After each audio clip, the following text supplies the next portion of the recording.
अंधेरी रात की हवाएं सर्द थीं और हवेली के अंदर गूंजती आवाजें जैसे किसी प्राचीन रहस्य को उजागर करने वाली थीं। आर्यन का दिल तेजी से धड़क रहा था। उसकी हथेलियों में ताबीज की अदृश्य शक्ति फैलती जा रही थी। पूरा माहौल ऐसा था मानो किसी अज्ञात शक्ति ने हवेली को घेर लिया हो। आर्यन ने कांपते स्वर में पूछा, मीशु, इस ताबीज में क्या है? क्या ये सिर्फ एक चाबी है या इससे भी बड़ा कुछ? मीशु ने धीरे से आर्यन की तरफ देखा और कहा, यह ताबीज सिर्फ एक चाबी नहीं है, यह तुम्हारे पूर्वजों की विरासत है जिसे सदियों से छिपाकर रखा गया था। इसमें वो शक्ति है जो अगर सही हाथों में न हो तो पूरी दुनिया खत्म कर सकती है। आर्यन ने चौंकते हुए पूछा, लेकिन मैं ही क्यों? क्यों मुझे ही चुना गया? मीशु ने धीरे से कहा, तुम्हारे खून में वही शक्ति है जो इस ताबीज को जगाने की क्षमता रखती है। ये तुम्हारे पूर्वजों का था। उन्होंने इसे सदियों पहले यहाँ छिपा दिया था ताकि कोई भी बुरी शक्ति इसे कभी ना पा सके। लेकिन अब जब तुमने इसे ढूंढ लिया है, तुम इसे छोड़ नहीं सकते। आर्यन ने हैरानी से पूछा, लेकिन तुम कौन हो मीशु, और तुमने मुझे क्यों चुना?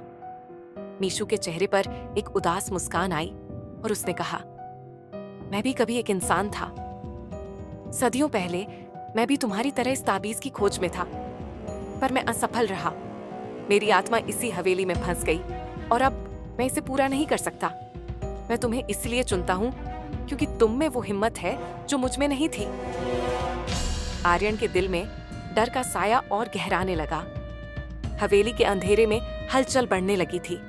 दीवारें हिलने लगीं, जैसे कोई प्राचीन शक्ति जाग रही हो। हमें जल्दी यहां से निकलना होगा, मीशु ने घबराते हुए कहा।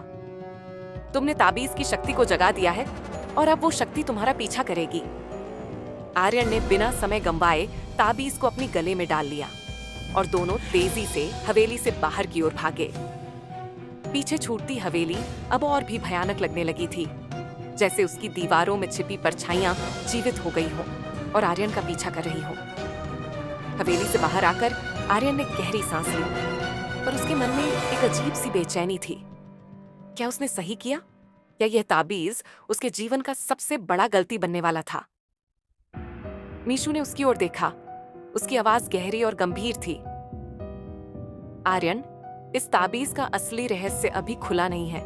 यह सिर्फ एक चाबी है, लेकिन इसके पीछे जो छुपा है वह तुम्हारी सोच से भी परे है। तुम्हें सावधान रहना होगा, क्योंकि अब न सिर्फ यह ताबीज बल्कि तुम भी उन अदृश्य शक्तियों के निशाने पर हो। आर्यन ने सवाल भरी निगाहों से मीशु की ओर देखा। तुम्हारा मतलब क्या है? यह ताबीज एक तरह से तुम्हें उन खतरनाक शक्तियों के पास ले जाएगा जिनका सामना करना आसान नहीं है। वे सदियों से सोई हुई थीं, लेकिन अब जब तुमने इस ताबीज को पहना है, वे जाग चुकी हैं। तुम्हें हर कदम पर सोचना होगा। एक गलती और यह दुनिया हमेशा के लिए बदल सकती है। आर्यन ने गहरी सांस ली। उसका दिल अब डर और उत्सुकता के मिश्रण से भरा था। आगे क्या करना होगा? उसने गंभीरता से पूछा। मीशु ने कहा, तुम्हें इस ताबीज का असली मतलब जानना होगा। इसे नियंत्रित करने की कोशिश करो, लेकिन याद रखो, हर बार जब तुम इसका उपयोग करोगे, तुम्हें कोई ना कोई बलिदान देना होगा। ये एक साधारण वस्तु नहीं है आर्यन। ये वह शक्ति है जो पूरे ब्रह्मांड की रचना और विनाश कर सकती है। आगे क्या होगा? क्या ताबीज आर्यन के लिए नई चुनौतियां लेकर आएगा या उसे एक ऐसी दुनिया में खींच ले जाएगा जहां से वापसी का कोई रास्ता नहीं? जानेंगे इसके अगले पार्ट में।